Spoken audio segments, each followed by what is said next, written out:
Support this podcast via our Patreon and get more writerly goodness. Visit patreon.com/nanocast to join up. Welcome to NaNoWriMo Every Month. My name is J. Daniel Sawyer. I'm the author of some 20 books, 34 short stories, and numerous articles and other things, and I am your guide on this journey to use NaNoWriMo to level up to professional output levels. Welcome to The Questions, Episode 66. And welcome to a new recording block on a very, very windy day. Today, Tristan says, I basically reached a point where all my ideas I wanted to move forward on I just can't get enthusiasm for. I delved too deeply into literary criticism, and I don't just want to write stories, but try to make something at least a bit literary. I was wondering if there is anything I could do to turn that into something actionable and motivating rather than deterring, or to shut it off and learn to enjoy to make stories that are just stories. Tristan, you have no idea the depth to which I understand this. I, wanting to be a writer, went in initially to get a literary studies degree, figuring that, as everyone told me, there was no money in writing, so I would need to have a sensible job. So I figured if I could be an English teacher, I would be able to learn about writing and learn about stories, and it would help me be a good writer. What I found was the opposite. Once you get past Foucault in the history of literary criticism, the enterprise is an almost entirely destructive one. Now, there are critics out there who are important contributors to social conversation and whatnot, and particularly when they're historians of literature and things like that. But by and large, the entire enterprise of deconstruction and the attempts to assign literary merit are attempts to legitimize a classist disdain for the working-class popular literature of the time. This has always been going on, especially since the late 19th century. But even back when the printing press was invented, the major fear was that the hoi polloi would learn to read, and they would be corruptible by all the strange ideas they would encounter because they did not have the education and the erudition to filter the good ideas from the bad, and who knows what kind of havoc that might wreak. And the rhetoric has been largely the same, whether you're talking about social movements against certain types of literature, such as the moral panic about comic books in the 50s and 60s, or censorship movements in the early 20th century in response to the pulp fiction era starting to come online, or the terrible moral censure against the Stratemeyer Syndicate glorifying adventure as something legitimate and worth enjoying to the impressionable minds of young readers who should be basking themselves in the classics and learning the ennobling virtuous lessons that ancient literature had to teach us. And literary criticism has its roots in this same impulse to sort the wheat from the chaff, the ennobling literature from the worthless dreck that is merely entertainment. And in order for this thinking to sustain itself, it has to invent artificial definitions about what art is and what's worthy of enjoyment and that sort of thing. And it forms a set of rarefied tastes that masquerade as being meritorious, ethical, and aesthetic judgments. They're not. They're statements of taste, and they're statements of convention, which is why literary fiction has become its own genre.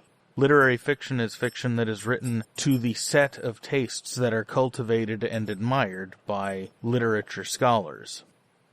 But if you look back in history, and you look back at the books that are well remembered and still read, not just the books that are lionized in the canon, but books that are well remembered and still read, what you'll find is that today's great literature of the past is yesterday's bullshit pop crap.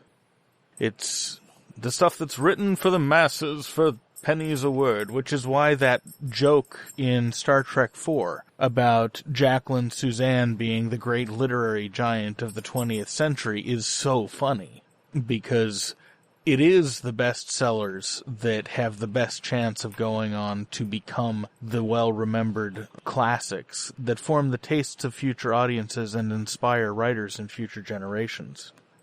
all of what you learned in literature class in terms of the analysis and the criteria and whatnot, all of it is simply a matter of taste. It doesn't have any intellectual rigor or merit to it. And I say this as someone who spent years and years studying literary theory with the aim towards getting a bachelor's and then a PhD in literature to teach it. And about 6 years into this course of study was when I hit a wall. I had a course where I would apply all the analytical tools I'd been learning to use. And I had to read 6 Pulitzer Prize-winning books in a semester and write an extensive paper analyzing and comparing them. And as I got through the reading, I noticed that the stuff that's winning the literary awards is the stuff that's shit. There's not a lot of story. There's a lot of politics. There's a lot of posturing. There's a lot of language games, and I'm still a complete sucker for language games. But there is nothing in any of these books that's going to survive for any reason other than someone assigns it in the school classroom. These books are crap. By any standards outside of literary scholarship, these books are absolute shit. And I'm not going to name names right now because that's not the point. And not all literary fiction is absolute shit. But the sorts of stuff that tends to grab headlines frequently is. That was a very hard realization, and it hit me in a backwards way as a young scholar come writer. I read this stuff, and I thought, these are the best books in the world. The kind of stuff that I like and that I want to write never has a chance. It's not going to reflect the correct ideology. I'm going to get pilloried and picked apart and character assassinated in public if I attain any marginal degree of notoriety, and the things that I'm concerned with and that I care about are concerns that are too big for literature. Literature as a genre, literature is concerned with the small details of relationships and power dynamics in everyday life. Frankly, I don't care about that shit. My central concerns as a student of history that bleed into all my work is the interface between the private life and the large swings of human history and progress, the intersection of science and technology with the way people think and view the world and how that affects their relationships and what have you. And there's no room for any of that in the genre of literary fiction, particularly not as it existed in the late 20th century. And I realized that I had no prayer as a writer. There was never going to be an Oprah Book Club moment for me, and so I should just give up. And I did. I gave up, and I went into screenwriting and doing independent film and writing technical articles, because I still loved to write. And then occasionally, when I couldn't contain it, a story would escape from my consciousness anyway, and I started building up short stories. But that course of study cost me 10 years off my writing life. I mean, I still wrote, but it cost me 10 years off my career as a novelist. So, I understand. I really do. For me, the thing that pulled me out was, A, learning what literary studies really was and what the historic roots of the discipline were, which is why I led with that. And then learning about the true roots of literature that is considered meritorious and artistic. And how all of it was once the popular literature. Yesterday's popular stories are tomorrow's great literature. So if you're wanting to commit literature, you need to sink deep into stories and just tell stories. You're an educated, intelligent guy. We've corresponded before, so I know this about you. The things that you value, the things that you're interested in, they will naturally flow into your stories, and the more rich your intellectual and emotional life is, the richer your fiction will be, because all of that which is you will flow into your stories without you even trying. What you have to do is learn to trust the process, and learn to shut your writing office door on all of that shit that you learned in your literature programs. None of that deconstruction methodology will avail you in the slightest as a writer. The only thing it will do is get in your way. So deliberately turn that off, or educate yourself out of it. Literary studies is the kind of social phenomenon that meets Edward de Bono's definition of a myth. Edward de Bono defined a myth this way: a myth is a fixed way of looking at the world which cannot be destroyed because, looked at through the myth, all evidence supports the myth. In other words, the paradigm around literary studies works exactly the same way as the paradigm around conspiracy theories and other all-encompassing totalitarian narratives. It's a kind of religion in the pejorative sense, and educating yourself out of that, for me, that was the only way to get free of it, was educating myself out of it. If you have the mental fortitude to simply turn your back on it and concentrate on the stories, you're actually doing better than me, but by all means, please do it. You'll save yourself gobs of time. In the end, it's all going to come back to the stories you tell.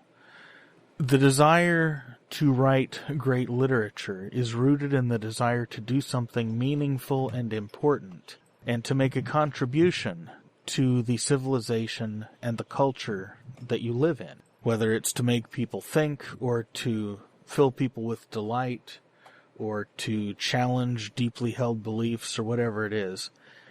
Great literature does these things to us. But here's the thing. All fiction does these things to us. Great literature is that fiction which survives time, because there's something about the way it's written that happens to catch something essential about human experience and human nature in it that makes it relatable across the generations. It's very difficult, if not impossible, to do that on purpose. However, it does happen all the time by accident as a byproduct of simply writing well and telling stories with integrity and craftsmanship and a lot of heart. So tell your stories. You are a fantastically intelligent person, and you would be a great addition to the cultural conversation whether your books last a generation or 15 generations. We'll be glad to have you, because you're going to make the field more interesting.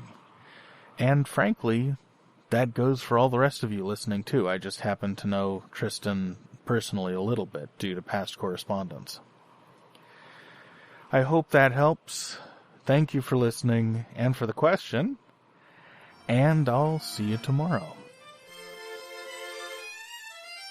NaNoWriMo Every Month is written and presented by J. Daniel Sawyer and produced by Artistic Whispers Productions. Visit our website at nanowrimoeverymonth.com and leave a tip in the tip jar or join the Patreon to support this podcast. NaNoWriMo Every Month is copyright 2016 by J. Daniel Sawyer and Artistic Whispers Productions and is released under a Creative Commons Non-Commercial Attribution No Derivatives license.